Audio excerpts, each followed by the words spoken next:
Hello and welcome to the Blessings in the Streets podcast. I am your host, Joseph B. Roberts, and in studio with me today, I have three brothers who are men of integrity.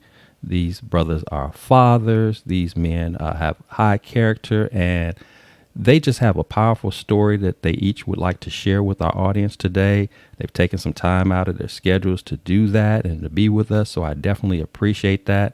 These brothers I have a bond with these brothers from our days of college, so we've known each other quite some time at different phases along the way, and we've managed to stay connected all these years later, which is always a great thing when you can do that and maintain that level of brotherhood. So, with that said, without any further delay, allow me to introduce to you these three fine brothers here, Mr. Jay Henson, Mr. D. Prue, and Mr. Quentin Johnson. Welcome, brothers, to the show. Thank you so much for being with us today.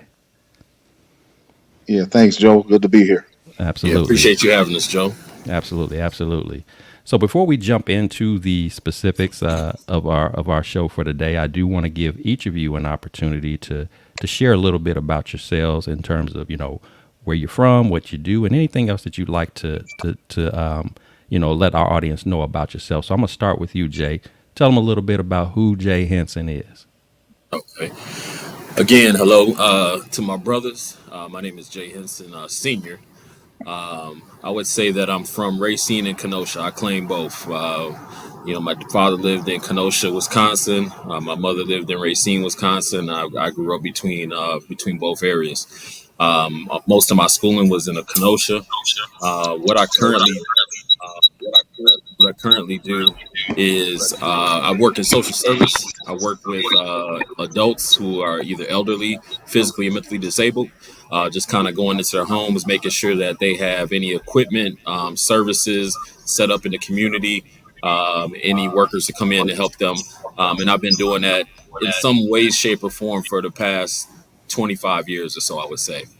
So I'm a father. I got a son. My son's 20 years old. I know we'll get into that a little bit further later on. So I'll just leave it there for right now. That's me. And good. Again, good to see y'all, brothers. All right, brother. Appreciate that. Appreciate that intro. Real quick, Q, I know you're trying to work out everything with your camera. I know you're on one screen that you're good on, and the other one that I think you escaped from up. So you can escape out of that one if you like to. So then that way you don't have both screens up. If not, then just leave them. Just make sure that one is muted, so that way we don't have an echo effect or anything like that. But Yeah. we should be good to go. I can see you and you're moving about, so we're good to go. I'm gonna jump to you, D. Prue. Tell everybody a little bit about yourself. All right, man.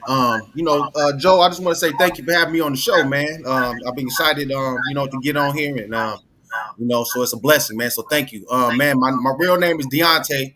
My nickname is D Prue, based on my last name, so I go by D Prue. But I'm from Racine, Wisconsin. I'm sorry, guys. I'm trying to get out of that. We can't hear you, Joe.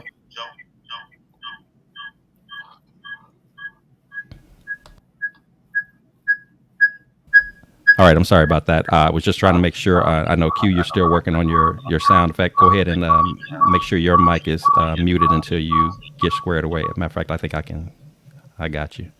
All right, All jumping right, back to you, D. no doubt, no All right. doubt. You mean what I was saying was, man, just thank you for having us all on the show, man. You know what I'm saying? I've been excited to get on here, man. Interested in what you got going on, so it's a blessing for all of us, and I just want to thank you for that first and foremost, man. And I was saying my name is Deontay, but my nickname is D Prue. Based on my last name Pruitt, so just shortened up a little bit, so that's what I go by. I'm from Racine, Wisconsin, like Jay Hen, and man, I know we're gonna get into more in depth about who I am a little bit more, so I'm gonna keep it a little bit light till later, man. So, man, I'm a family man. Been married for almost 20 years, 19 exactly, 20 be 20 next year, and got two kids, man. Daughter that's 19, my son is about to be 15 in a couple weeks.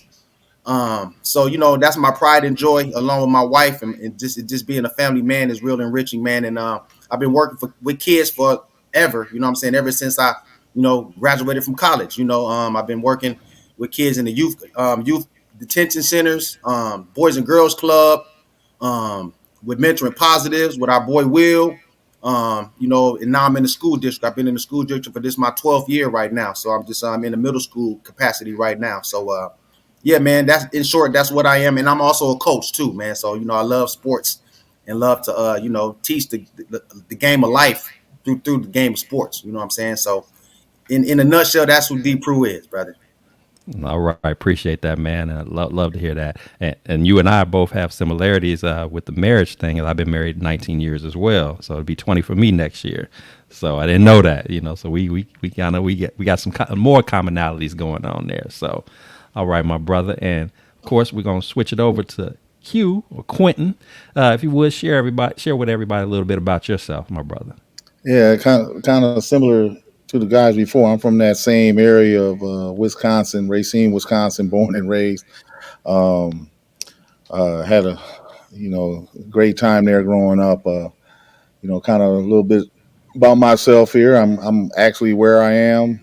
I'm in school right now. So what I've been doing here, I've been doing going on 30. I think it's my 31st year of working with kids, and no end in sight.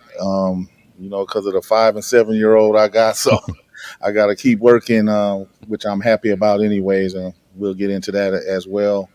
But no, man, I'm just happy to be here. I know I had some technical difficulties there. I got my computer working on it now, so we should be good to go. All right, all right. And we're not even gonna, like I said, we're not gonna sweat the technical difficulties. Anybody listening, hey, this is just a part of it. It just means that somebody don't want this message to be heard. But guess what? We're gonna hear it today. So we working through it, and we're gonna make it happen. We persevere, and that's what this is all about anyway. So thank you, brothers, for giving us that initial introduction about yourselves. But I do want to delve a little bit deeper and pose out the question.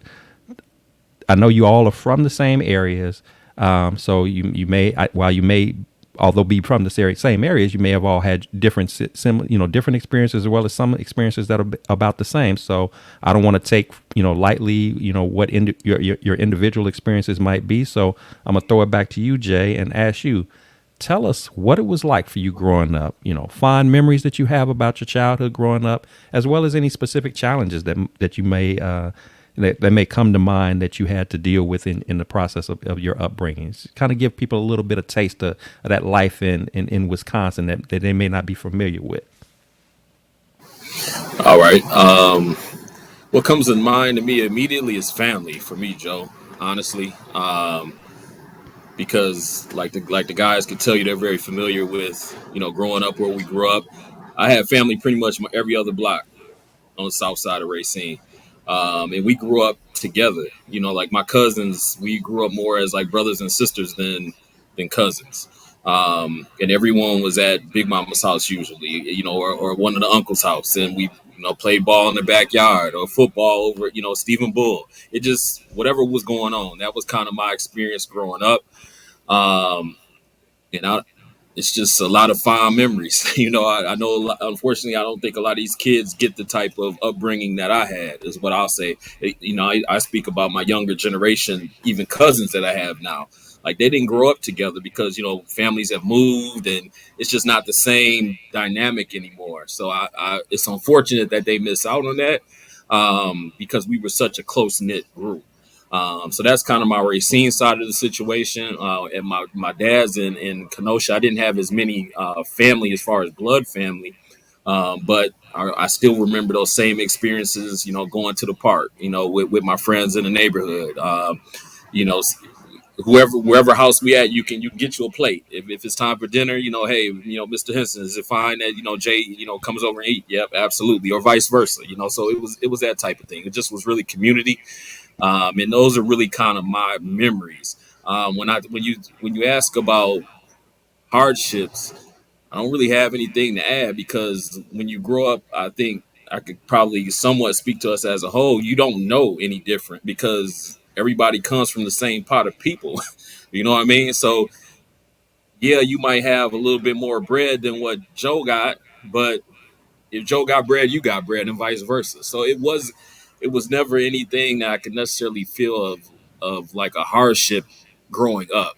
I could probably speak about that more as far as when I got older, which I'm sure we'll kind of get into later. But as far as growing up, it's just all fond memories for me. So that's kind of where I'll leave mine. That's good stuff. That's good stuff. And what you speak to, man, is so true.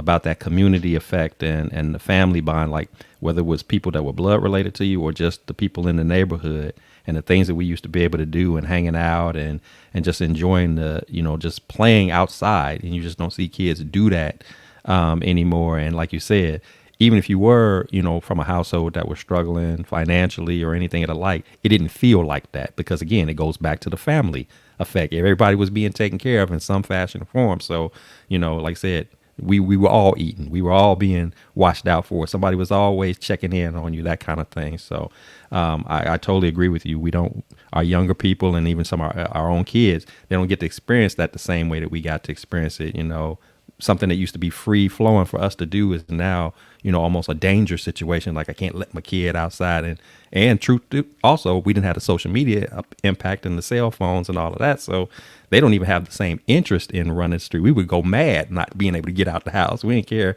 how cold it was, if it was raining outside, none of that. We wanted to run the streets and do our thing. So awesome, my brother.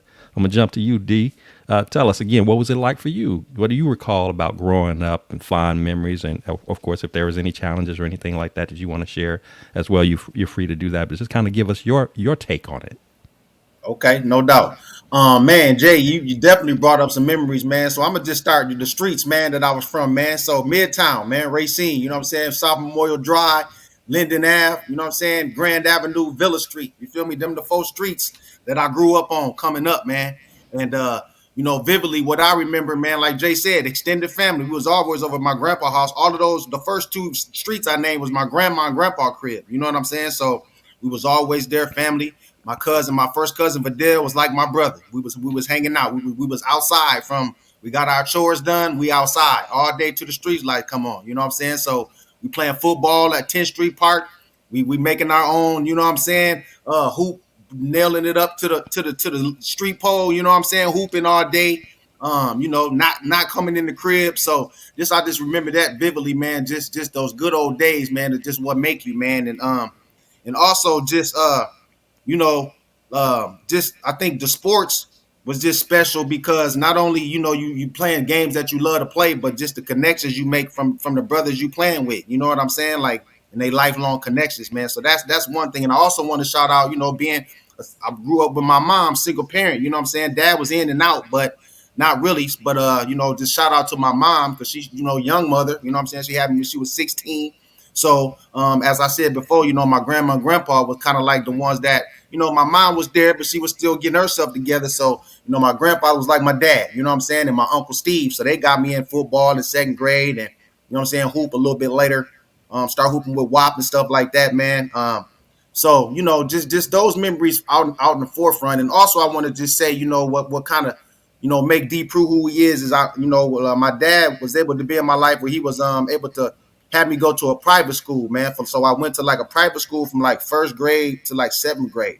And it was a school called St. Lucy's, man. And, it was good for me, you know what I'm saying? But in hindsight, I learned a lot of stuff about the real realities of the world, you know what I'm saying? Because I was one of the only minorities in that school for a long time, you know what I'm saying? And just seeing the dichotomy of where we grew up and then where my peers was at school, you know what I'm saying? How they grew up and what they had and, just all of that just really, it really resonated with me in a way that I didn't figure out until I got in my 20s. You know what I'm saying? So we'll talk about that later, but I had to add that in because that's just a crucial part of who I am. You know what I'm saying?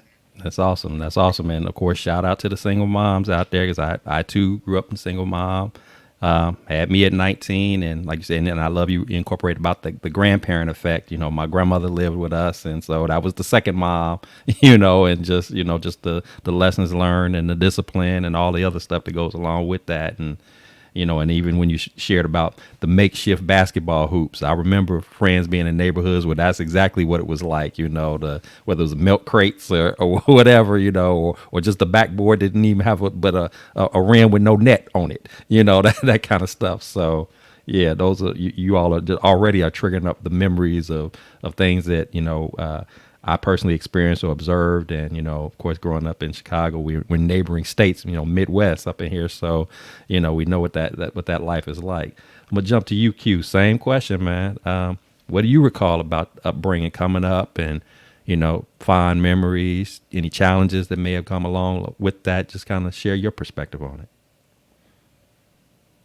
Yeah, I'm a echo a lot of what D just mentioned. Is I have a lot in common because I'm just a little older, but I'm from them same streets. I'm from Midtown Racine, Grand Avenue, 900 block. But Villa Park Avenue. I even ventured up a little bit that way. D, you was a little bit more south than I was going down there. I don't think I was able to go past Washington Avenue. That was big trouble for me. That was kind of my boundary there. Funny story. I could tell you about that later about that because I kind of got busted doing that. As we all tried to push the boundaries to hang out with our friends back in the day, and when our parents was trying to, corral us a little bit. But I come from a big family. It was seven of us, five boys, two girls. I got two younger brothers that D knows very well. And then I got two older brothers and two older sisters. One, my oldest brother just passed away, a couple months ago. So, but the good thing about that, it was good and bad on that.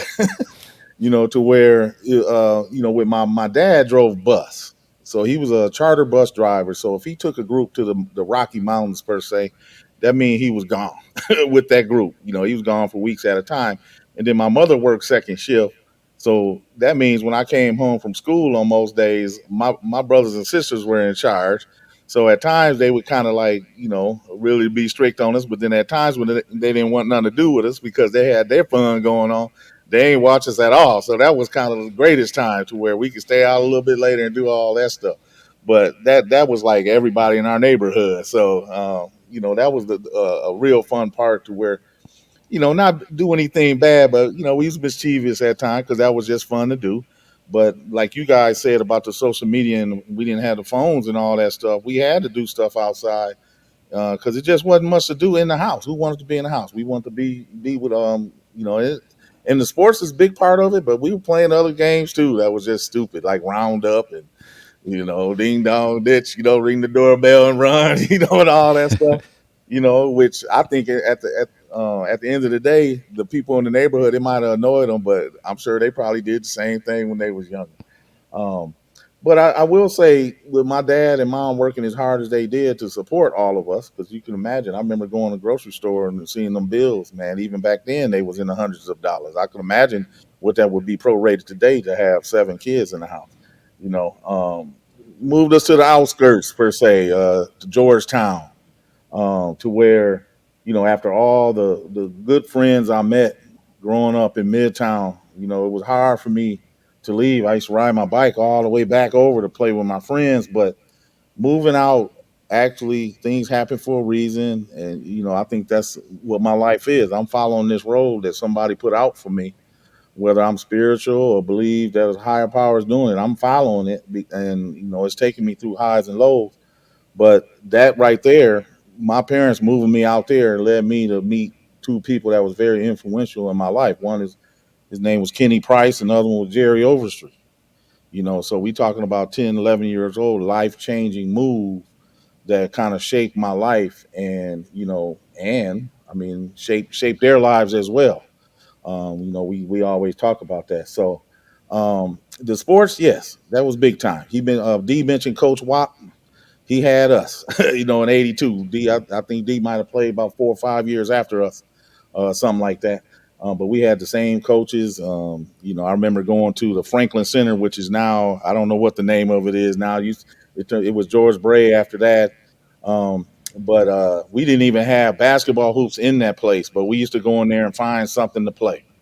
We had just an empty gym. And then I remember one day they rolled some hoops in that still had the wheels on them, kind of like, you would put outside at a park or something. And we thought that was the best thing ever. And ever since then, I've been shooting jump shots. I still go down in the gym here today and mess with the kids in gym class because they still think they can get me because I got this gray on my face. But, you know, but yeah, I mean, I can't complain about my grown up years in Racine, Wisconsin. I wouldn't change it for nothing in the world. That's awesome, man. I appreciate you sharing that. And again, I'm hearing family, I'm hearing community, just the creativity of how we, operated as kids. Whether it was little to nothing around us, we made something out of it to find pleasure and enjoyment in. And and then like I said, the common theme about sports. I mean, I'll admit, I mean, I've never been athletic. But even, even I still played sports, to the best of what I could do. I mean, for me as a kid, my thing was baseball, and I tried to get a little football in until I broke my hand, and I moved to spectator after that. But otherwise, like you said, those kind of games, whether it's sports or just some of the other fun games that we would make up, just allowed us to create those bonds and that camaraderie, and just again just kept our minds stimulated, and that was like in it, indirectly that was also our exercise. So you didn't really have you think about some of the kids some these days, and there's all different kind of reasons for they may have weight issues or things like that. We were getting our exercise, ripping and running, all over the place. That was our workout, just playing outside and running all over the place. So that's good stuff, brothers. And again, you're triggering all kind of childhood memories are rolling through my head, as I'm sure they are through yours as well. So I do want to dig a little bit deeper in this, because as we move up in the years and begin to experience life more, one of the things that is a commonality amongst all of us is the fact that we all got to a point where we would someday become fathers. And as I was sharing with you before the broadcast started, one of the things that stands out to me about each of you has been your journey of fatherhood and your commitment to it, not only to your biological children, but just your commitment to being a father figure, a male role model to other children. So I'd like to ask each of you to kind of walk us through what the journey of fatherhood has been like for you. Kind of take us back to the beginning when you first found out that you were going to be a dad, and what were some of those initial emotions, and how have you been able to just kind of navigate that journey, and what keeps you motivated to stick with it? Because unfortunately, there's a lot of dads who throw in the towel because it gets a little tough, it gets a little rough, and specifically, we hear on the media, through media outlets all the time about black fathers being absent. But you brothers are a clear living and breathing example of that. All black men who are dads are not absent from their kids' lives.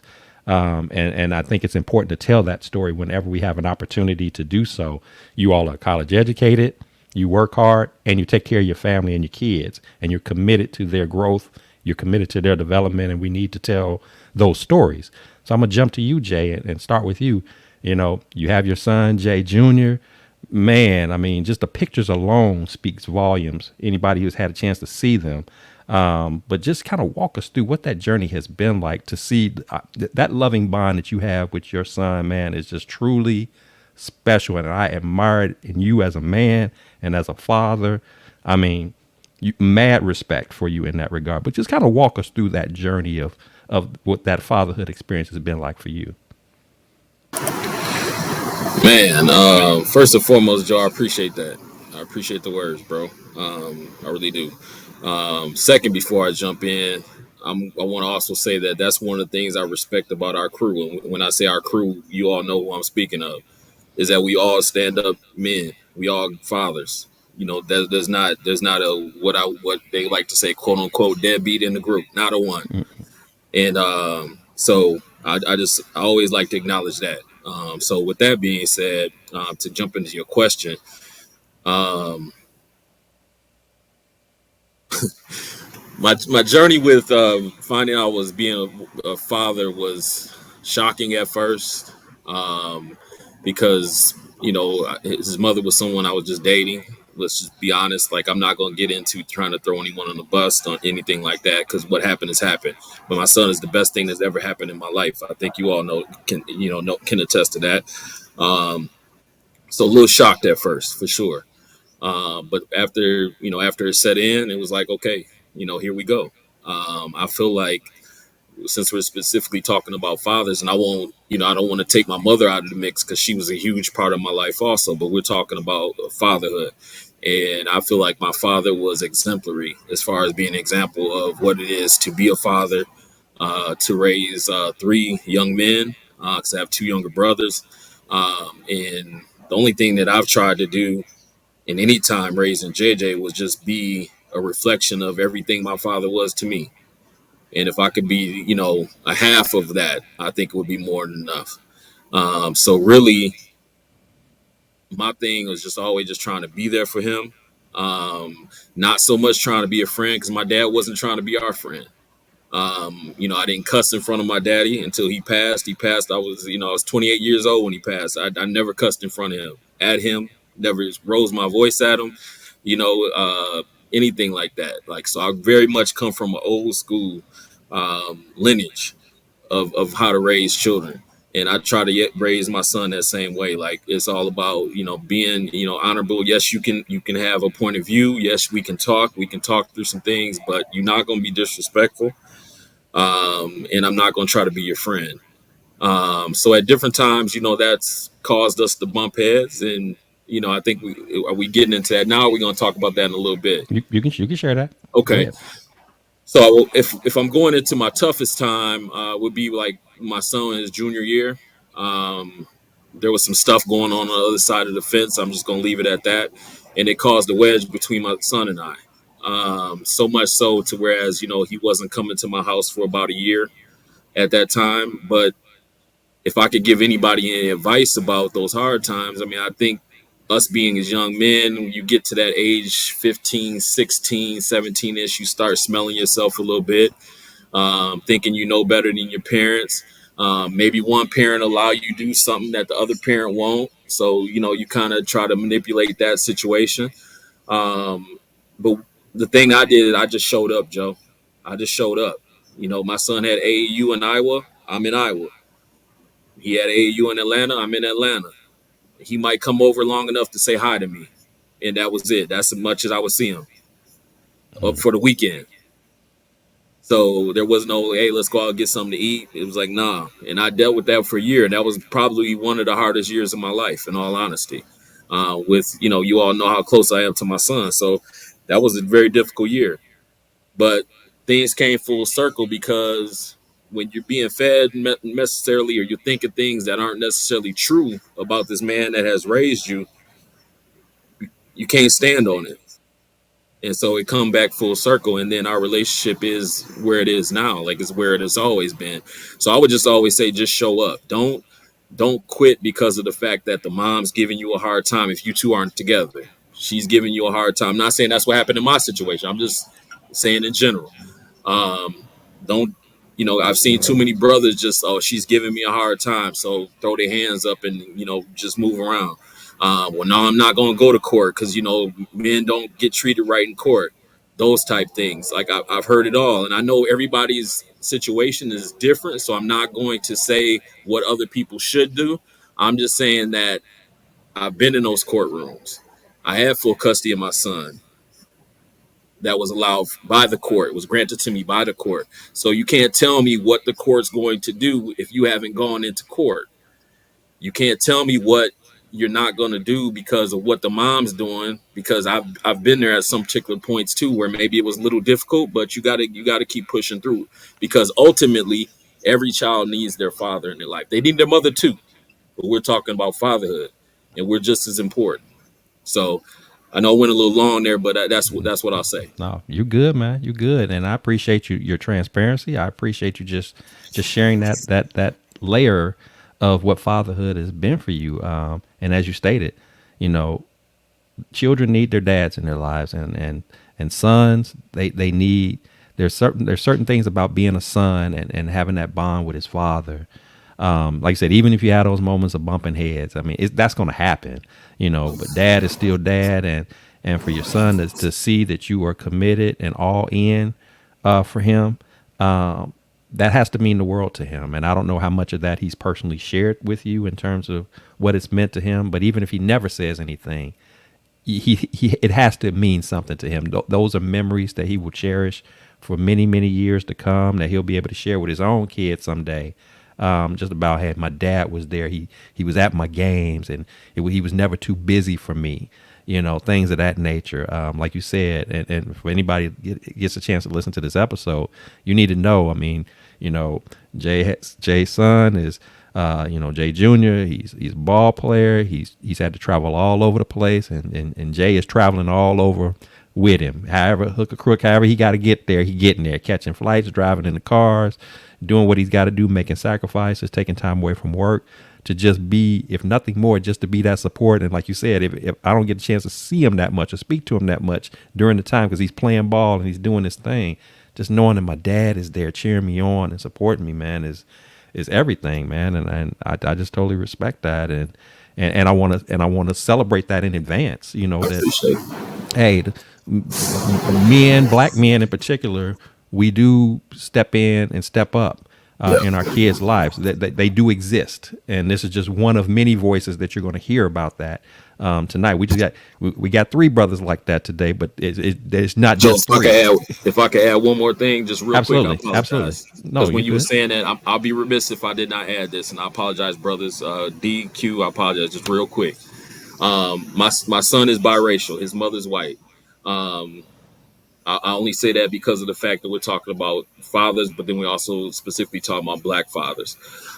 So he has two different dynamics of community of ethnic groups that that he's dealing with, and I think that that's also a part of you know the journey that he has to deal with in his own life because I can't tell him what it is to be biracial. I don't know what that looks like, so I can't really speak on that. I could just speak on what it is to be a black man and the journey he's going to have to go through in that in life, and that's always from ground zero with his mom. Is the thing that I told her I'm going to express to him is that regardless of anything, you're going to be seen as a black man because the white community is never going to accept you as being white. And yeah, maybe some of the black community might not accept you as being black, but more so will accept you as being black that will not. So you have to feel comfortable in that space. Because Hmm. as the four of us know, we went to school with some fellas that are darker than us that did not communicate with us at all at Eau Claire because Exactly. they were raised in a different community, and from white families and things like that. And that's no shot against anybody. But what I'm saying is that we always need to feel comfortable within our own community. Yeah, I So I appreciate you. appreciate y'all. Give me that quick second. Oh no, no problem at all, man. I appreciate you sharing that point as well, and just the fact that you again are imparting into your son and saying, "Hey, I'm not telling you to deny the quote unquote other side of your ethnicity, but I still want to remind you that you are a black man, and that's how you're going to be in this world. If they got to pick a side, that's going to be the side that you're going to likely be picked, and how you will be judged and how you will be assessed. And so you need to, don't automatically assume that just because you are of a biracial background that you're going to get a pass or that, you're going to be treated differently. In fact, you might get a little heat from both sides just because both sides not thinking that you're black enough or white enough to fit in. And so I love that you said, get comfortable in that space, get that tough skin on and be ready to go to battle, and be prepared accordingly to do life, because these are some of the challenges you're going to be up against. So thank you for sharing that, man. Deep Prue, same question for you, man. Kind of walk us through what the journey of fatherhood has been like for you, and any challenges along the way that you've had, and just what keeps you going, to fight it out and persevere through being a dad, and stepping up and being responsible in that role. Okay. Man, fatherhood. Man, when I think about fatherhood, man, I always wanted, what I'm saying, my kids to get what I didn't have. You know what I'm saying? Growing up without a pops, man. So, whether I was gonna be with my wife forever or my girl at the time when she was my girl, like I was gonna always. I made it a point. I was always gonna be a part of their life because my dad, what I'm saying, like I said, he was in and out, but more so he was out. You know what I'm saying? And I missed that. You know what I'm saying? I know I yearned for that when I was a shorty, like I really did. And so I knew that I wanted to make sure that they got that full father treatment, regardless if it was gonna be in with two parents or I was just gonna be there when I needed to be there. So that was first and foremost. And just growing up and understanding the value and understanding our community where a lot of us grew up single parent, you know what I'm saying? Like I just knew the importance of it in general. You know what I'm saying? Like just in general, like, man, you got to be there for these babies, man, because I liken it to like, my family is likened to the solar system. You know what I'm saying? And I'm the son of that solar system. So you know what it is without no sun, you know what I'm saying? Without no foundation. So it's like I needed to be there to be that life for my babies, man. So that's that. And when I found out I was having Michi, man, I was 29, man. So I felt I was at a good age. You know what I'm saying? Like I wasn't really trying to kick it and nothing no more. I was ready. I was ready in my mental, but you never ready until the baby come out and then you really see what's going on. So Mm-hmm. I thought I was ready, man. But I think what helped me was being married, though. It wasn't just, what I'm saying, thinking about stuff on my own. Me and Steph bounced stuff off each other, man, and we was both first time parents, so we just kind of grew together and learned different things along the way. So, that was beautiful, because we had issues along the way, but it's not nothing like significant where I would say I wanted to say like as they grew up, what I'm saying, especially with Michi. But I'll go with Michi, then I'll talk about next. But like, fatherhood with Michi, it didn't start getting like a little bit tough and like where she was getting rebellious or just at that age until like she got to college, honestly. This is her second year of college right now. So, you just go get away from home, being more independent. And then, the boy factor, right? That was always just something huge for me because, man, we like Jay said, we come from respect, what I'm saying? Tradition, you know what I'm saying? And, certain things happen with her little, a guy that she was liking at school and things went certain ways, and then like we had a fallout or whatever. And it is what it is. But, I had to learn through that I had to let her be who she is. And, the way that relationships go nowadays is different. Social media is just different. Like, what I'm saying? So I wanted to, before anything happened, I wanted to meet the brother and, what I'm saying, shake his hand, look in his eyes and all that. And it didn't happen, but, I still feel like we was able to get over that, what I'm saying? And it's just a part of like being a father, some ups, some downs, some things, especially if they grown now, it's some things you ain't going to win on. And I had to be okay with that. You know what I'm saying?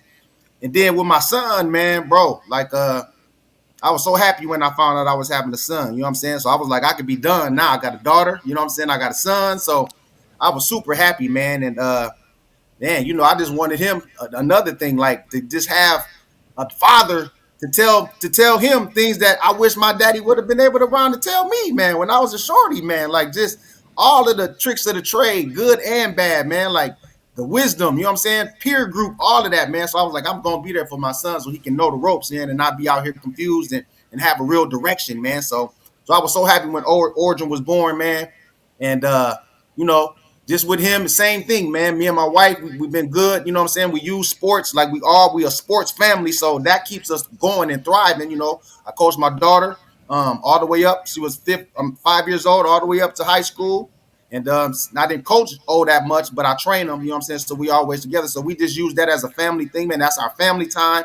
That's our discussion time a lot of times and a lot of things like that. So, with him, he's going to be in high school now. So just that next step, right? So that's this summer, our conversation just been on like, man, now you got to grow up into a young man now. You know what I'm saying? Like making choices, making decisions based on, his goals and not falling off peer groups at school and open campus. Let's go do this. Oh, let's go do that. No, you got to make sure you got wise discernment. You know what I'm saying? Making the right choices, man, like every day. You know what I'm saying? So that's just what I'm on and it's fun. You know what I'm saying? Because they respond to that. You know what I'm saying? And I think that's a beauty, you know what I'm saying, and the luxury that I got and the blessing is like, the stuff that I'm trying to build with them on and teach them, man, they kind of respond in a good way. It ain't perfect. They all, we still have our little things that we all got to work on, parent and child, but I just think I'm blessed that they are able to take the messages, man, and try to live up to them for the most part. And like I said, I know it ain't going to be, all peaches and cream, you know what I'm saying, because it hasn't been with Michi, but I just think she laid a good path for O to follow. You know what I'm saying? So he gonna go to the same high school as her and hopefully had the same success she did, you know what I'm saying, on and off the court, you know what I'm saying? Because she was really good at school. And he got to pick his stuff up in that, Larry. He good in school, but he wasn't as good as her. So I always tell him that, like, man, you gotta live up to your sister, bro. So yeah, man, that's me on fatherhood, man. I love that. I love that, man. And like you said, you had the dynamic between son and daughter experiences, and being a dad of a daughter of my own, that they grow up so fast, man. And like you said, you start thinking about those old school values and how you want brothers who they're going to encounter to treat them and making sure that they respond properly, that they don't let, themselves to be, selling themselves short, if you will, accepting less than what their worth is. So clearly you are instilling that in both your daughter and your son. And again, just speaks volumes to the man that you are and just taking all that you've been through and experienced and your upbringing and wanting to create a better life for them. And I like the fact that you didn't focus on the better life of being, stuff, junk, and things. You focused on the better life being presence of dad in my life. And I think that's powerful in itself. So I love that approach that you spoke on that. So thank you so much for that. Now I'm gonna jump to you, Q. Same question, man. Walk us through what your journey of fatherhood has been like. Challenges that have come along with it, as well as just what keeps you inspired and motivated to kind of hang in and fight that good fight and being the dad that you know you need to be for your kids. I think what keeps me inspired is that my youngest is 5.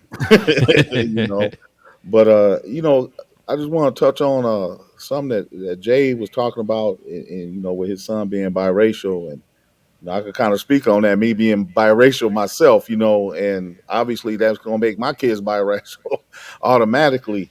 And it's such a unique situation.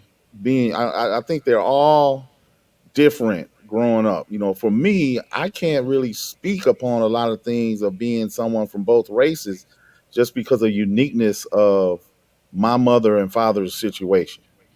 And I think it's worth sharing, because it does help me as far as raising my 4 biracial kids. My mom, my dad, they were from Hickory, Mississippi. I mean, I've been down there in the '70s. That was the last time I went. It was basically backwoods. I seen the cement block where the house stayed, where he was born at, in the '30s. And with a lot of families down there, they all moved up north. Great migrations, just Cape Jim Crow and all that stuff, and they settled in Freeport, Illinois, in the '50s, maybe the late '40s or early '50s. And he met my mother, who was white, in high school in the 1950s. So you Mm. can imagine, in some states, I mean, people were getting killed for that, and it wasn't even, it was against the law in a lot of states. And I'm not even sure what the Illinois law. I mean, I think sometimes we think just because the states up here up north, they didn't want all that to be happening up here, and stuff, So I got the utmost respect for them as far as that, to have 7 of us, and to meet in the 1950s. And with my mom, she was the only child. She's still living too. She's 85 and still going. I just saw her a couple weeks ago at my brother's services, and it was good to see her. She's still hanging in there. But she was the only child. Her mother and father was the only child, and even before that was the only child. So, and my white grandparents died before I was born. My older brothers and sisters kind of met them. They were older than me, but I believe he might have died in '67. I was born in '69. So the only family I've known is my black side of my dad's side. He comes from a family of 10, and it's all types of, and that side of the family is long. So I was born and raised with that mentality, to where when I never had a question of who I was. And kind of like Jay made an example about some guys, and I think I kind of know who he's talking about. Back in Eau Claire, it's just who you raised around. I mean, you can take somebody and they raised around wolves, they're gonna be a wolves, right? Or whatever it may be, so to speak. So I really instilled that, and that was me. I never had a problem right away. I'm checking the box. I'm black. I ain't checking mixed race to this very day. I don't. I check black because that's who I am, and I think you guys know as far as me. That's who I always been. So I think it was important for me to share that, and you know, I, I don't know if somebody's in that unique situation, but I do know that there is sometimes, as far as family, because now I got to deal with that now because my kids aren't in the situation I was in. They do have a white side of their family that they interact with, and so it's actually been enlightening for me to learn a lot of that stuff because I never had that. I never had that side, you know. But as far as fatherhood, I'm going to say I've had 3 fatherhoods. The first fatherhood was my older kids. My son Isaiah is 28 years old now. He graduated from Lawrence College, Lawrence University. Um, right now, he's living in downtown Chicago with his wife, who's an exchange student from Bangladesh. She has like 3 or 4 masters. She works for some consulting group. He got his degree in anthropology. He wants to go back to school and all that. But early on with him, man, he was my guy. Um, he actually was born, and I was in the process of moving to Milwaukee. We had scouted out neighborhoods, and then one day, and I gotta give credit to Willie Green, who we all know.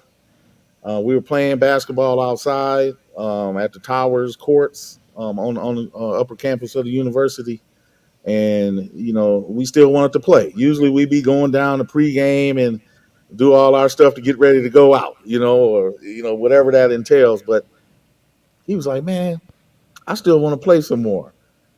There's camp right now, so I know what they do. I used to work the camps. They put the campers to bed, and then everybody play. The returning players play, and then all the guys they recruiting that they invited in, they play."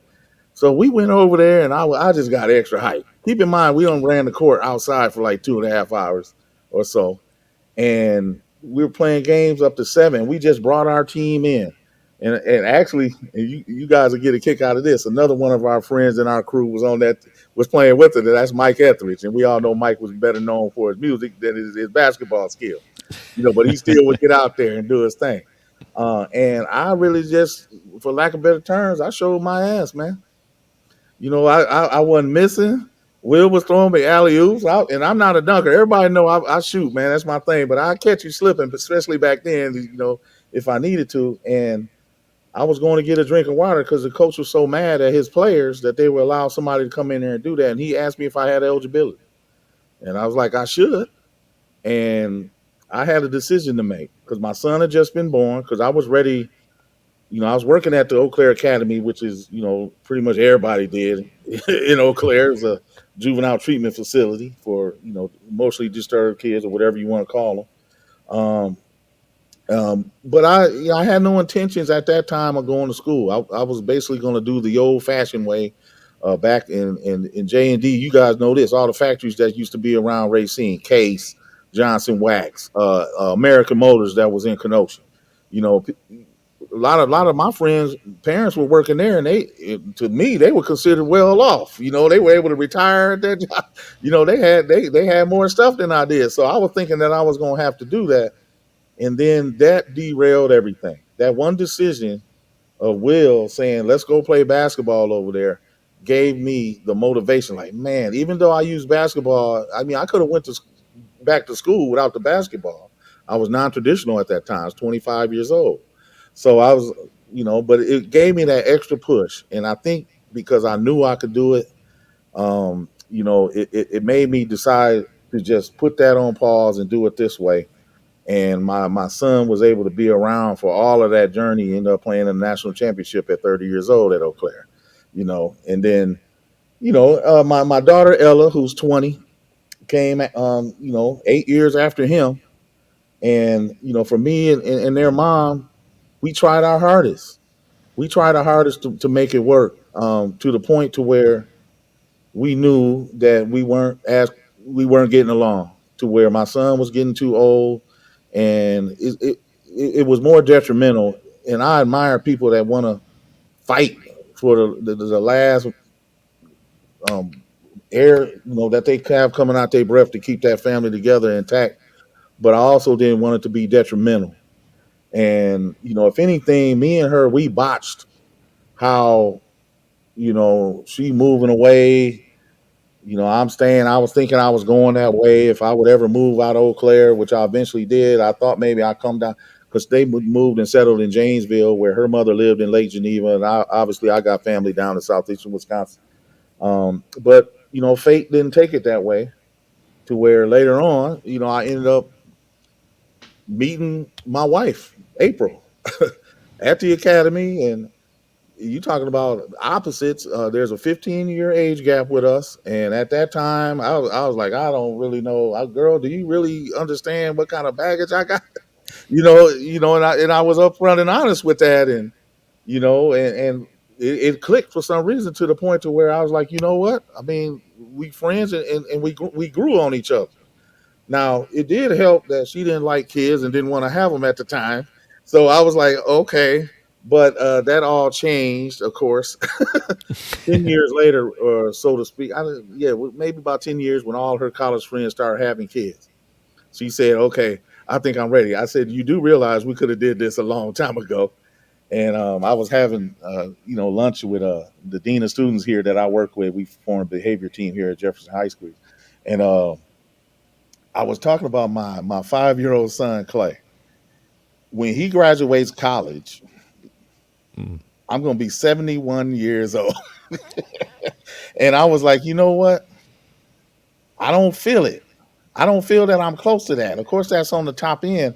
And if it's one thing that my 7 year old Calvin and 5 year in Clay has done in this whole second journey of fatherhood for me, it has invigorated me to feel younger, and to keep that in mind. And I need to be around. I need to start eating better. I need to, everything needs to change. Not indulge in drinking as much, and just all those type of things, because that's important to them, and I need to be there. Now, and why I say I have three fatherhoods is because my oldest son Isaiah and Ella, they didn't understand that I was having some other kids, because obviously we age, we're different.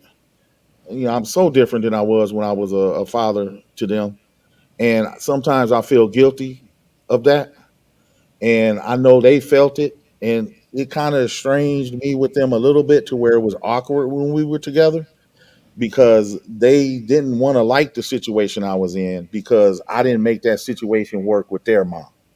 And that's only natural for kids to feel. But it really hurt me. And I would say that was a struggle, to where I had to let them get their way through it. It was no reason to me sitting there trying to blame their mother or her blame me. That don't help the situation any, or try to explain anything. I just had to them age and them hopefully work their way through it. And they eventually both did, to which now leads me to my third fatherhood. We all together. They have accepting of my younger kids. Like I said, man, it's an age gap from 5 to 28, 5, 7, and then we got 20 and 28. And that, I'm so happy and blessed for that. And I'm still trying to learn how to do that. It's big time, because everybody's at such different times in their lives. So I know that was a lot, man, but it was a lot there. I could No. go on and on about that. But like what the other guy said, man, we all are unique in our situations. And but at the end of the day, man, like Jay said, we all there. We all there through the good times and the bad. And I think it's irresponsible and unrealistic that, you know, people gonna have the leave it to beaver household, and everything gonna be, all peaches and cream throughout. There is gonna be that, and I think that's healthy. Love that, man. And first and foremost, I appreciate your transparency and sharing what you shared, and just I love just the layers of how you define the three fatherhoods, and I think that was appropriate to structure it like that, and it's great to see that while that was a challenging time, and there's a lot of different directions you could have gone with that. But the consistency is still there, as has been with all three of your stories, is that, hey, no matter what the odds were, no matter what the challenges were, I still stayed committed to being that father. I stayed committed to being in the lives of my kids, regardless of the oldest ones all the way down to the young ones. And you and I are similar in the sense of having kids later in life. I mean, I only have one, but I was 37 when I had my daughter. So most of my friends got kids already grown and grandparents and all of that. I mean, there's even been times I've gone to my daughter's school, and kids be like, "Is that your granddad?" No, that's my dad. So, and I'm gonna be up there a little bit by the time she graduates from college. I'll probably be close to 60. So yeah, but, and as you stated too, it does, kind of energize you and reinvigorate you, to the sense of you start paying attention to things like, I need to get better at maybe my health, and I need to get better at this and that and the other, because I want to be around, for them. And, so I appreciate you sharing that, man. That's a beautiful story. And I love just the variety and the diversity of dynamics that you have about fatherhood, and just the power in that in your stories on that. So with that said, I want to go a little bit different direction. I'm going to jump back to you, Jay. When you find yourself going through challenging times, it doesn't matter if it's something big or small. If you would just share with us a little bit, what do you like to do to kind of help you stay kind of focused while you're dealing with whatever it is that you're dealing with? What does that process look like for you? How do you handle dealing with adversity? Dealing with adversity. Let me see. For me, I'm really always have been the person to whereas like my family and my friends, at least in my age group, they come to me with their problems. I've never really Mm-hmm. was the one to share. Um, it's never really been my thing. But as I gotten older, we try to be our better selves. We try to transition, move a little bit out of our comfort zones, I guess, sometimes. So really, I just reach out, to some of my brothers. I talk to Tim if need be. Um, Will Green and I, our brother Will, we've had some really good conversations, especially over these last few years. Just getting out of our comfort zone and being like, brother, are you okay? You know what I mean? Mm-hmm. Let's get away from the joking and laughing all the time and trying to jones on each other, and let's have some real conversation. Are you all right? Is there something you need? So that's been helpful. And then I think ultimately for me, my biggest thing, Joe, is just what I've really tried to start doing. I would say definitely over this past, I'll say 6 months or so. I get up in the morning. I usually go to the gym Monday through Friday. Come home before work. I usually head up about 4:30. I usually get home around 7, so I got about an hour. I sit on my porch. I sit on my balcony. I listen to some gospel, and I just watch the sun, man, and just be thankful that I got another day. Because we can always complain about the things that aren't going well, or not, not going the way that we'd like them to go. But I just try to be grateful for what I do have. That is wonderful. That is a blessing, and I try to do that every single day, at least 5 days out of the week. So that's what I would say. That's good stuff, man. And I love that. I love the fact that you point out the necessity of, you know, men leaning into one another to just kind of, pour out and say, hey, are you okay? And being able to be transparent, having brothers in your circle, because that's, ladies oftentimes have it a little bit easier that historically, but the men, we oftentimes struggle with being vulnerable and being transparent that we're hurting or that we're going through some stuff, because it's not, we were raised, that's not, you being a punk if you being emotional, you being sensitive, you having, certain, feelings about some stuff. And so for you to be okay, like you said, stepping out of that comfort zone and having brothers like, Tim and Will and even brothers like, D and Q, that if you really needed to talk, and then say, hey, I'm dealing with something, that these brothers wouldn't, instead of, like I said, Joan and you or making fun of you, they could, be open minded and be receptive and be a listening ear to you and try to offer up some words of encouragement and support. So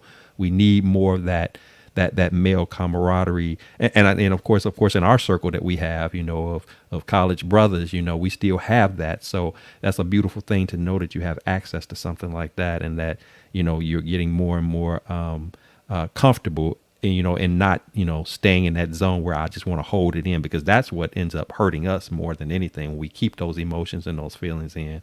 It causes illnesses, it causes undue stress and other things that, if we're not careful, it'll check us up out of here sooner than we want to be, just because we won't open up, and just say, hey, men hurt too sometimes, Right, absolutely. And I think for me, another good thing, I guess one of the good things that came out of COVID was our sessions that we would have sometimes. Mm-hmm. Because I think there was a couple times where we did have those deeper conversations in those moments, because it was something none of us had experienced before. But I know for me personally, it was that time I can be vulnerable with my brothers. It's not going to be shunned upon or laughed at. So I think, really, if I had to speak on the time where it became more comfortable with the whole, especially with our group, for me, it was during that time when we would have those, video sessions, them Zoom parties Mm-hmm. on a Friday night. And sometimes we would get kind of deep. It wasn't always just about laughing. So, sometimes we had some serious conversations in there. So definitely appreciated those. Absolutely, and I'm glad you even brought that up, because of course that was something we kind of we leaned on, and we counted on those sessions throughout, particularly throughout the COVID period. But we also want to make sure that, and we all have our things with life and stuff that's going on, but it's always good for us to continue to maintain that. We don't want to just, in other words, we don't want to just get together when something is wrong. we need to check in. And that's one of the things I appreciate. Like I mentioned, I know Tim's not on this call, but he'll call me, and most times when he's calling me, it's not because something's wrong. He just doing a heat, what he calls his heat check. I'm just doing a heat check, checking in with you. So, you good? You good? And you appreciate that. To have somebody that does that, especially when you're the person, like with Jay, and I can relate to what you just said, Jay. Especially when you're the person that people normally come to, versus you being the one that's coming to them. Sometimes it can be difficult sometimes when you're the one that's sought out for the encouraging words or insight on stuff. So it's like, where does the encourager go when he or she needs to be encouraged? When you need, and so if you got brothers and family and in your life that will check in on you and see if you're all right, that's always a beautiful thing to have. So I definitely enjoyed that time that we had during COVID, and of course I look forward to us reigniting that a little bit more frequently than we do. Again, in the midst of course, handling our day-to-day life and family and work and all that kind of stuff. So good stuff, Jay. Same question for you, D. When you're dealing with some stuff, big, small, or otherwise, what's your process that you like to go through that kind of helps you to work through challenging times? Um, Man, that's a good question, man. I think I'm glad you did brought up COVID. You know what I'm saying, Jay? Because I really did enjoy those times, man. And I'm a private person too, kind of like what you said. I'm kind of private, don't really let my emotions out there like that. But I did feel that time. You know what I'm saying? We was all going through something, just COVID in general and all the stuff, just being cooped in the crib. So I really enjoyed that, and I yearn for that time oftentimes because it was brought us all closer, man. So just like he mentioned with y'all both mentioned with Tim and Will G, and I definitely got that with Will G. You know what I'm saying? We coaching and stuff. We talk about a lot of different stuff. I got another brother named Ronnie though that was in Eau Claire too with us. And then we chop it up a lot, you know what I'm saying? Like, just about certain things, fatherhood and just different things. So I use him oftentimes through adversity. But also, man, one thing that I've been big on, the older I get and more mature I get, like, and just understanding, like, just the greatness of us and our people, man, like the strength that we got, right? So I know that, you know what I'm saying, we stand on the shoulders of a lot of ancestors, like giants, you know what I'm saying? A lot of ancestral giants and people, man, and not only people that's famous, man, like people we know in our family and in our hood and that went through stuff and then made it out on the other side, man. So, with that being said, man, like I just know that other people that's greater than me done did greater things than me, done been through a lot of hard situations, man, and they have prevailed. You know what I'm saying? Went through it and prevailed. So when I get through a tough time, man, I think about that like I'm gonna make it. I know I'm gonna make it through.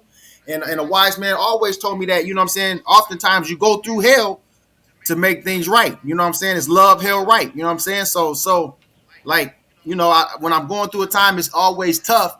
But like I know that I'm gonna come out on the other side of this, a matter of like how I'm gonna get through it. You know what I'm saying? And like Jay said, I definitely, you know what I'm saying, love to have I always spend quiet time with myself. I love time with myself, man. So and that's just not even in adversity. That's just like an everyday thing. You know what I'm saying? So I always set aside a time just to sit, whether it's listening to a little music or no music or outside of my porch or just chilling in the bed for 20 minutes before I get up and start my day, just thinking, reflecting, orienting myself, man. So but like, if it's tougher, I do just sit, man. Like I do just sit, be still, man, and kind of like, things come to you, different things you can do, or just like, like we all been there. Like we go through like shit. We see feel the emotions and the bad feelings and thoughts and everything rushing through. But oftentimes you just sit still and let those thoughts ride out and just kind of witness how you feeling, and you know what I'm saying, that you're going through it, but you also always feel that light and you get through it. And in the hindsight, you're like, man, I remember that time when I went through this and this and this.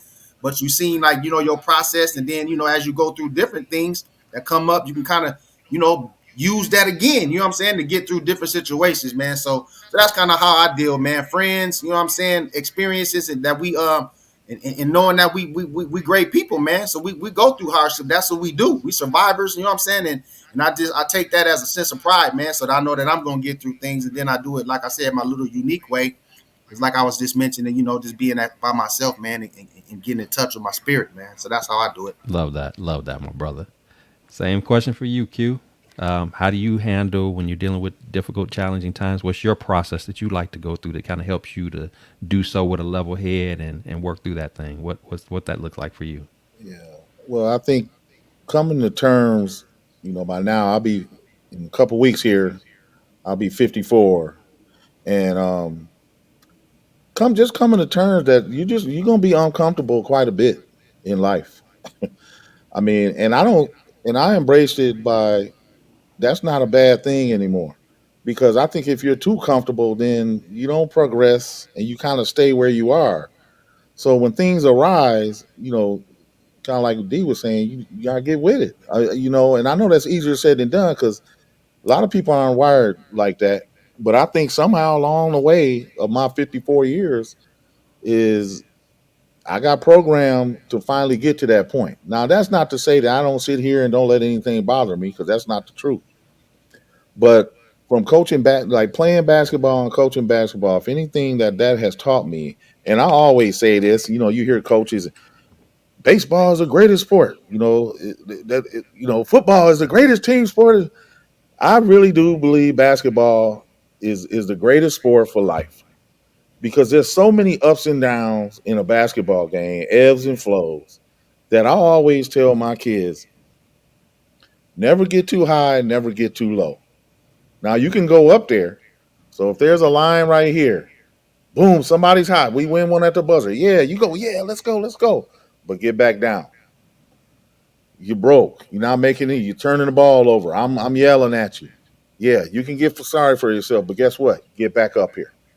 And I think going through that, me as a player, and then battling for time, at Eau Claire when I had dudes bigger than me and taller and all that other stuff, and trying to fight that out, and kind of find my place and my role and what that needed to be, and then as a coach, trying to implement a lot of that stuff. It actually helps me now. That's how I just treat everything here. It can't be that bad. I'm going to get through it. I'm going to get through it. But you try, like, for instance, I have people that are close to me, and kids I work with every day. They have anxiety problems, and that's okay. A lot of people are. A lot of people are anxious. They don't want to admit it. I mean, a lot of us are. And sometimes it's insulting for me to sit there and say, you know what, it's going to be okay, because it's really not that easy for them. So I learned that over the years that I got to watch what I say and try to get them there. It's a process of helping them. And even though the same process that I took, instead of just sweating it too much, now I'm able to kind of ease into it. All right, I'm sad, but then get up and try to game plan on how I'm going to do it. So mentally, I play games with myself that way. But I will tell you this: what's helped me the last 3 years, and I'm so glad that I found it. And I sat here and said basketball is the greatest sport ever. So I have, you guys know, actually October is going to be my 3 year anniversary for having my hips replaced. I had both hips replaced 3 years ago. So playing pickup ball or anytime I play ball, when I go between them lines, I never thought about anything but basketball. No bills, no nothing, no something at home, no drama I got with anyone, or any of that stuff that can be negatively affect you. That's one thing basketball did. Even if I was playing for an hour, that was my release because your brain, your body needs that release.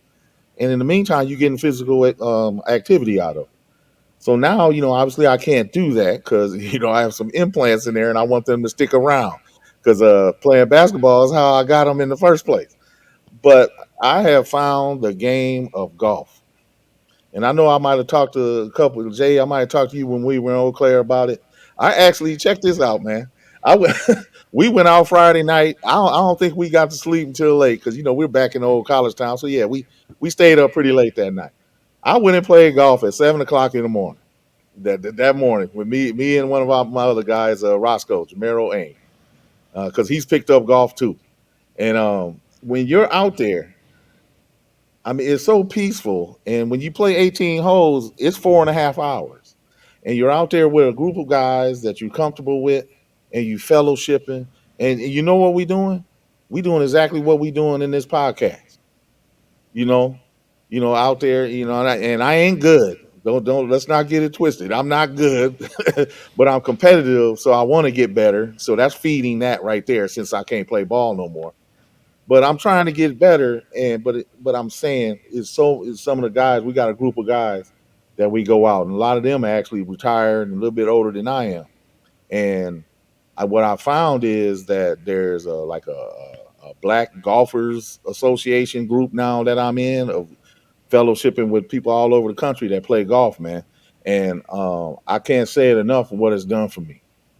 Just to be out there in nature. I know that sounds corny, but man, it's beautiful out there. And when you're doing it with some guys that's in your corner and that you can lean on, for advice, and it's a beautiful thing. I'm telling you guys, don't knock it till you try it. It's an expensive sport. I will say that at times, but it's well worth it, man. It's well worth it. And I got the A-OK from my wife to do it. That was the number one thing, because I already coach basketball. Now I'm gonna go play golf on Saturday morning and be away from the house for 5 hours. While I got these kids running around talking about they want to go play baseball at the park. So I really encourage people to do something similar to that. If it's not golf, it's something else. And do it with some guys that you care about. Love that, man. All three of you just have your own unique approaches to dealing with adversity, and they're all positive. They're all, just freeing, if you will. Whether it's sitting still, whether it's getting out in the air and swinging the golf clubs, whether it's listening to some gospel music. I mean, it's there's no one right way to do it, but there has to be a way that that allows you to process it and clear your mind, so that whatever that challenge is before you're able to do it without all the emotions. You're able to do it without all of the woe is me. I'm in this stuck situation that I can't get out of. It's okay to feel, but you just don't want to get consumed by it. You don't want to get stuck there. And you each have a process that is helping you to not be stuck when faced with adversity. So good stuff. So back to you, Jay. If you had a chance to give a few words of wisdom to the younger version of you, or somebody who was like the younger version of you, you think about your whole journey of life and the growth and the ups and downs and all of that. What would be those words of wisdom, or that you would have to offer to the younger Jay, that you wish, that you think if he would have known this, it might have been a little bit easier to navigate some obstacles and some challenges in life, and again, or somebody that was like you in those younger years. What would those words of wisdom be? Oh wow. Um, I kind of echo like kind of what all of you have said, because I think really like the things that I would need to grow from were like in areas of fatherhood in the beginning, co-parenting in the beginning. But I didn't become a father till like we all did it later in life at some point. I was 30 when JJ was born. So I was like D, like I wasn't worried about going out anymore or anything like that. So I would that's not really it's my younger self, because that's 20 years ago now, but it's not really my younger self. If I had to think about my younger self, man, I would probably have to be something along the lines of just really watch your surroundings. Because I had an experience like D. I went to a Catholic school from 6th grade to 12th grade. And other than me and my brothers, especially when in elementary, it was only me and my brothers that was black in the school. That was it. When I got to high school, there might have been, shoot, I don't know, at St. Joe's, maybe 15 of us in the whole school, maybe. Um, but with that, I didn't learn until I got older, growing up in those classrooms and having those friends. Like, like I had the experience like what Q attested to earlier. Like my dad worked at Chrysler. He started at American Motors and went to Chrysler, and he retired from there. So my friends in my neighborhood, my stepmother also was at Chrysler. She retired from there. So my friends in my neighborhood, they felt we was rich because my parents worked at the plant. I didn't feel I was necessarily rich, but we had the video games, we had all the stuff that a lot of kids in my neighborhood didn't have. But then I go to school, one of my best friends, his dad's a lawyer. you know, one of my other good friends, her dad is not only our basketball coach, but he's also one of the colleges. So their lifestyle's totally different than what mine is. But what that did was it taught me how to play the game of life as I grew up, and notice that everybody don't play by the same rules. And I'm not saying anything bad because I'm still really good friends with a lot of people I went to high school with. But I would just say the structure of the school taught me that some people don't have to follow the same rules as other people do just because of what their last name is or how much money that their parents donate to the school or things like that. Um, so I really would tell my younger self just be a little bit more mindful of getting those gems, watching what's going on. Because I think it took me to probably when I got to Eau Claire, I was probably 21 ish to where I really started noticing like, oh, okay, yeah, okay, I get it now. And it's things kind of started falling into place. And I would have liked to gotten that a little bit younger, I think. So, Gotcha. Gotcha. yeah. I love that. That's good stuff. That's good stuff.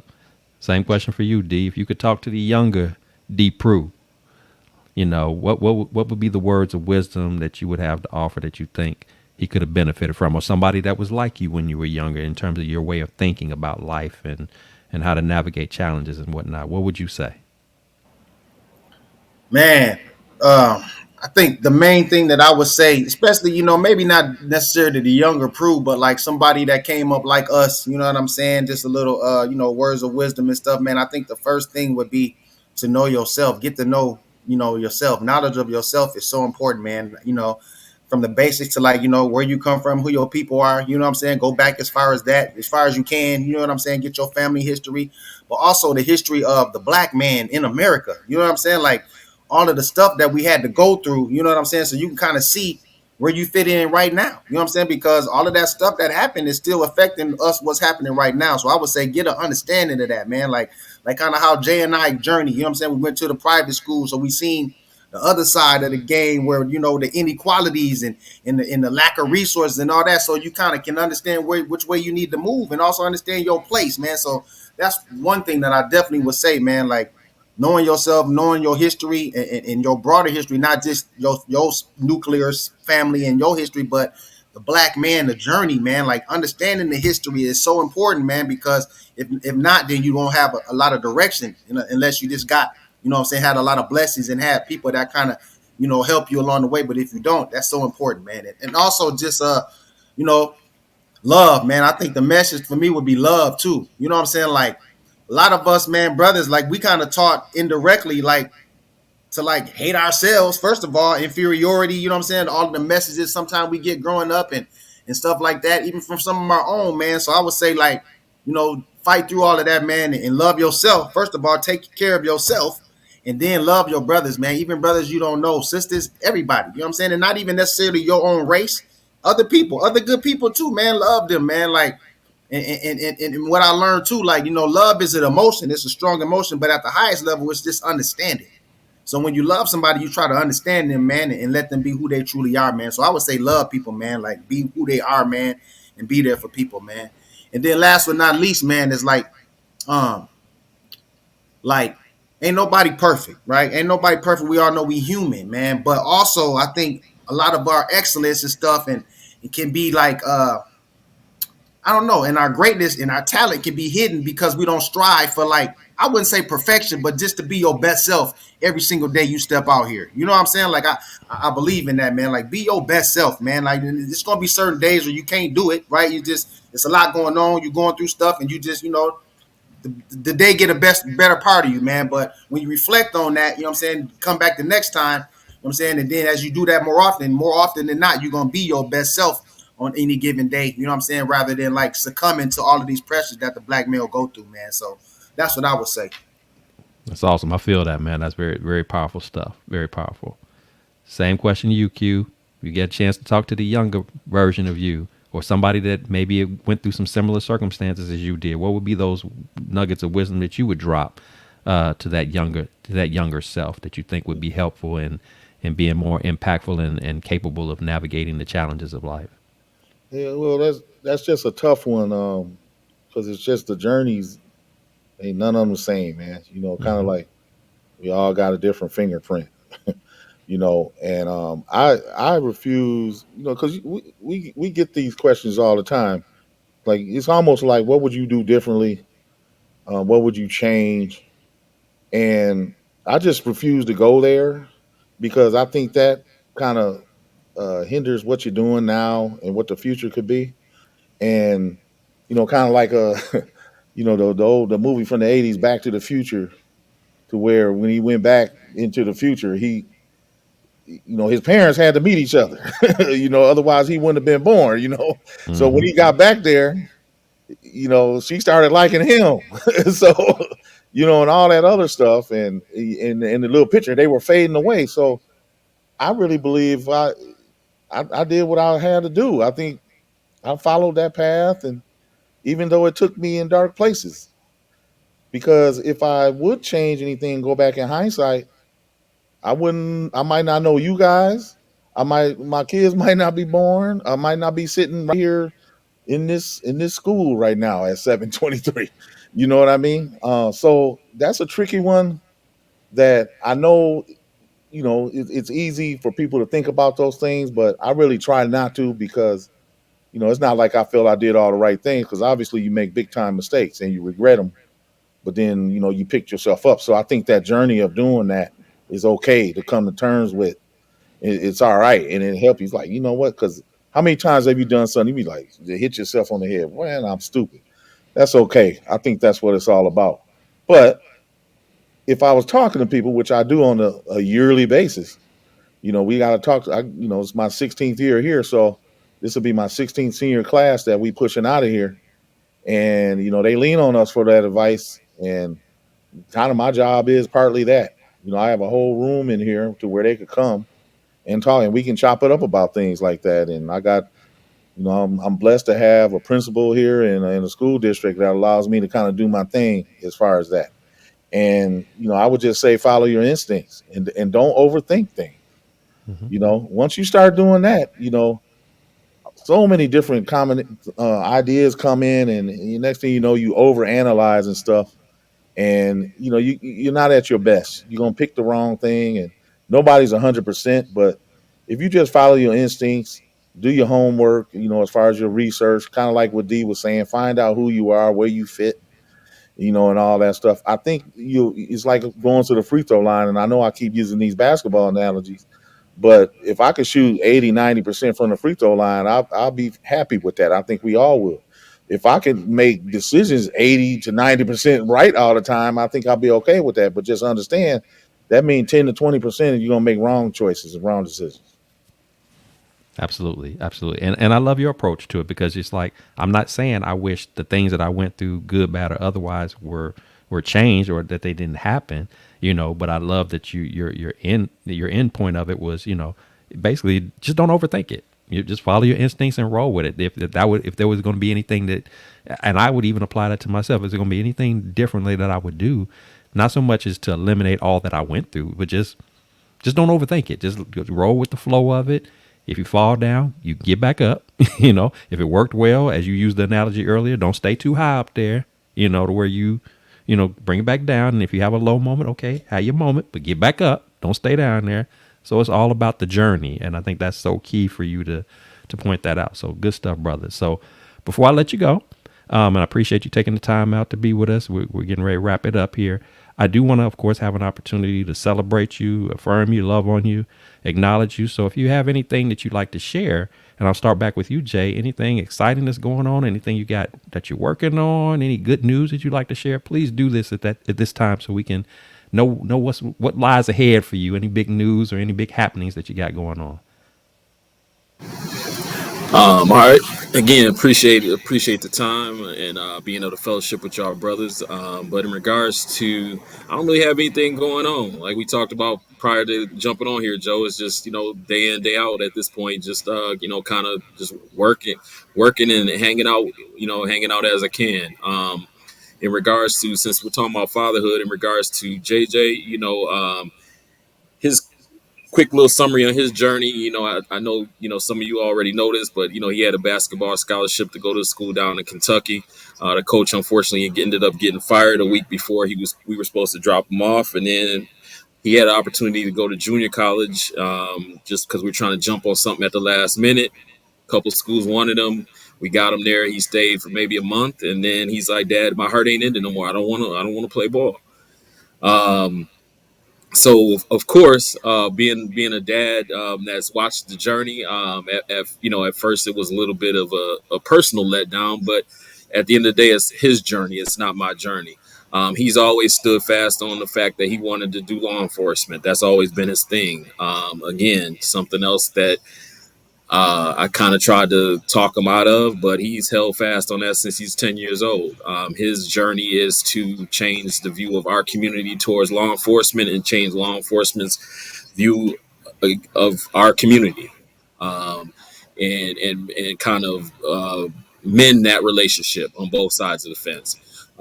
So that's his journey right now. He's in the process of interviewing for the police academy here in Milwaukee. So hopefully he'll be in that next class in 2024. I'm very proud of him, and all that. So, and since this is a fatherhood podcast, I've told him this many times before, but I just want to get this out to a whole: is that no matter how your children come about in your life, they're going to be a blessing to you. My son truly saved my life. The Lord gave him to me to save my life. I was in a dark place, really trying to deal with the loss of my father at the time. He was born. He was born 2 years after my father had passed, and I was really having a hard time trying to keep my family together. Keep my brothers together, and it wasn't going how I thought it was. I was, next man up is how we was raised in our family, and it wasn't going the right way, and I was really in a dark place. And like I said earlier, regardless of how he came about into my life, he came at the right time. My son was born October 11th. My dad's birthday is October 14th. And he came right. He came right on time. So I'll say all that that's my last little spiel is that, I just appreciate, the blessing that God gave me.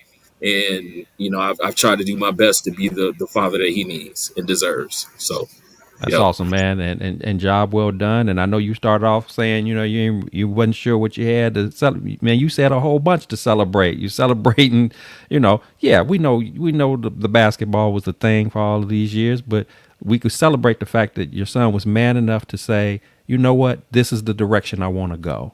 I'm making a personal decision for my life, and he's entering into a field that I know for a variety of different reasons. You're like, I don't know about that. But then as you began to explain what his motivation was to try to mend those relationships, to try to make it a better, place to be career wise and community wise, that's to celebrate. So we're gonna celebrate that. We're gonna, lift your son up in prayer that if it's meant for him to be in the police academy class, that he'll get into that class and he'll excel and he'll continue to make you proud as he's made you proud all of these years. And the fact that you being that dad is still supporting him all along the way, that's good stuff, man. So yeah, we got plenty to celebrate on that. Absolutely, absolutely. D, same question for you, man. What's going on in D's world? Anything we can love on you on, celebrate you, my brother? Anything that's happening that we need to know about? Man, man, I like to just be in the present, man. So I'm just gonna speak on all the stuff I got right now and that's coming up in the near future. You know what I'm saying? So like I'm excited about going to high school. You know what I'm saying? I really am. We've been waiting a long time. You know what I'm saying? Just him getting up in high school, see what he gonna do. So just like, being there with him, you know what I'm saying? Me and my wife just prepping him and getting him ready. So I'm excited about that. It's a transition for him and one of the last steps before he grow into a young man, you know what I'm saying? Be 18 pretty soon. So just making sure that's good. And then, man, I'm just so proud of my daughter too. Like she second year of junior college now. So her first year she put in work. Like she you know what I'm saying, she bet on herself. She could have took a little D2, not a little, a D2 scholarship, but she wanted to shoot for a little bit higher. So she was like, I'm gonna go to this JUCO. So her first year, man, she was first team all conference and newcomer of the year, you know what I'm saying? So she put in work. So now she just gotta do that one more year. And then she get what she want, you know what I'm saying? One of her goals. And I told her, 8 months. So she got like 8 months right now to make it happen. You know what I'm saying? Put in all the work she needs to and make that happen. So we encouraging her every day, you know what I'm saying? Making sure she, making them deposits on the court and in school so she can, be what she want to be come March, April, May. You know what I'm saying? Making some exciting things happen in her life. And then, shout out to my wife, man. Right now she had a great summer this summer. She got her own business, man. Got a full-time job, but she got her own business called Queen Peace Throne. She selling earrings and she got a laser machine where she make all kind of other custom, items and stuff like that, man. But she had probably the best summer and definitely the best year she done had in her business. I think just like the third year going on fourth, man. So I just want to shout her out, man. Like that's a celebration for our whole family, man. Like it's a long time coming to start. You know how business is. Y'all probably heard, you know what I'm saying? Like the grind that is, and she a one woman show, you know what I'm saying? So just proud of her holding that down and glad that she able to like see some success, you know what I'm saying? And be motivated to like keep on going and hopefully she'll get off that young plantation if she can, you know what I'm saying, and do her own thing. That's her goal. So hopefully she do that, man. And then like last but not least, Will and I we going into our 8th year, you know what I'm saying, the coaching. So Q know we on. We about to get ready to do that again, you know. So we just excited, you know, new year, bring new challenges, and we got like one of the best players in the state, so we want to ride her and get the other girls on board to see what kind of run we can make. So it's always just exciting, you know, getting ready to start a season and do all that stuff, man. So that's what I got going, man. Celebrate. Man, that's awesome, man. And again, blessings to your upcoming season. Blessings on the kids, man, doing their thing. We just already gonna speak that into existence. As your daughter's gonna step up and do what she needs to do to shoot higher and on the court and in the classroom. Same way with your son and all, and your wife's business, man, lifting that up as well, and wishing much success on her. We just gonna speak that into existence, that she's gonna do her thing in that area, exercising her creativity and talents and skills. So good stuff, good stuff. And last but not least, my brother Q, tell us, man, what can we celebrate with you, man? What's going on? Some exciting news? Anything that you can share with us that we can, like I said, love on you on for in this moment. Yeah, start with my kids. Starting with the youngest Clay is going to kindergarten. He will be an older kindergarten, be 6 in November. He's taller than everybody. I'm gonna have two big ones, my younger ones. um, so I'm happy about that. He's been in preschool scene like for 4 years, you know. So he ready. Calvin's going into the second. He's all into his sports now. I mean, the dude is looking at batting averages, RBIs, runners left on base for baseball. I'm like, really, man? He know what like ERA and all that stuff is. I was like, man, you got to be kidding me. So he likes all the sports depending on what season it is. So football just started, so he's into that. Ella, my daughter, 20. She decided not to go to college. She did well in high school, but she never really liked school. So right now she works for Granger in their collection agency. As a 20-year-old, she got the job. And that's one thing about her. She always worked. As soon as she could work, I think Dairy Queen, you could work when you're 14. She was up in there. So that's one thing I really admire about her. A little bit different than her brother, but she also had started her own, she does a photography. So she does senior pictures, weddings, you name it, family portraits. So that's her little side hustle. So she grinding right now, and I'm proud of her for that. And if anything, what I did going back to school at 25, she could always go back to school. So right now she wants to make money, and she can do it. And she's always been about that. Isaiah, with his beautiful wife that he has, living in downtown Chicago, thinking about going back to get a master's. I know he tried to get into the museum down there, Chicago Museum and stuff like that.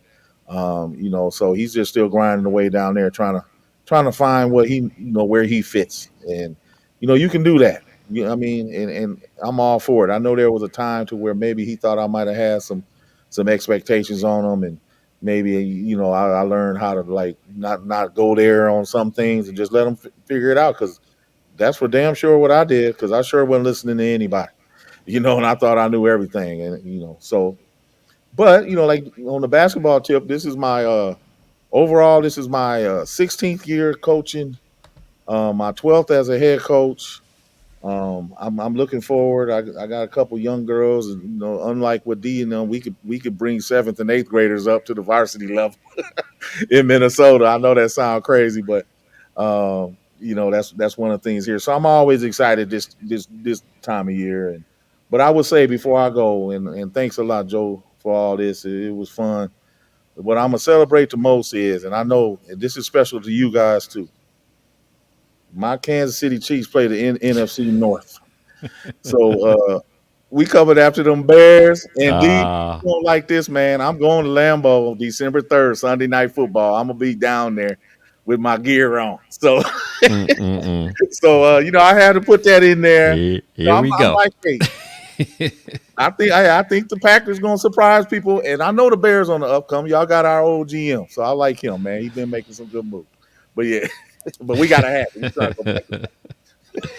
All right, man. That's good stuff, man. And again, same with you, man. Blessings over all your kids, man, and whether it's school, whether it's the outside activity with your daughter with the photography, your son in Chicago doing his thing, man, and then of course your upcoming season. Best to you, and blessings over your team, and you being out there coaching them. And I know not only just sharing with them the knowledge of the game itself, but just again, being that stand-up individual and showing them, about character and teamwork and integrity in the sport as well. So, and what I loved about each of your closing remarks is that the predominant nature of it all still went back to the kids, whether we're talking about your own kids or kids that are not biologically yours. And it was appropriate for it to wrap up like that as we're closing out this session of the faces of fatherhood, because this is what you brothers represent. And it's a powerful thing. It should always be celebrated. And I'm just thankful for you taking the time out to just share your journeys and your stories. And of course, it's always cool to just hang out with you in general, just to fellowship and catch up, man. So I know somebody's going to be blessed by your stories. I've been blessed by your stories. And that's what this is all about here on the podcast. Is we're trying to encourage, we're trying to empower, we're trying to uplift. And I appreciate you brothers taking the time out to do just that. So for any of us, our listeners to the podcast, if you've enjoyed what you've heard, please subscribe, please share, please like, please comment, because this is what we do at the Blessings in the Streets podcast. This is what it's all about. So just remember, here at the Blessings in the Streets podcast, this is a place where your story is your glory, your relationships are relevant, and where your journey is your joy. I am your host, Joseph B. Roberts. Thank you for tuning in. And until next time, God bless. Take care. Keep fighting the good fight. Don't give up. Don't allow the situations and the challenges of life to consume you and get stuck, because there is a way out. There is a way to persevere and push through. You just got to stay focused. You got to stay ready. You got to stand strong and understand that it's a journey. And this is what it's all about. And don't dismiss those challenging times, because it's what makes you who you are and ultimately lead you down the path of what your calling is to be in life. So with that said, you take care and God bless.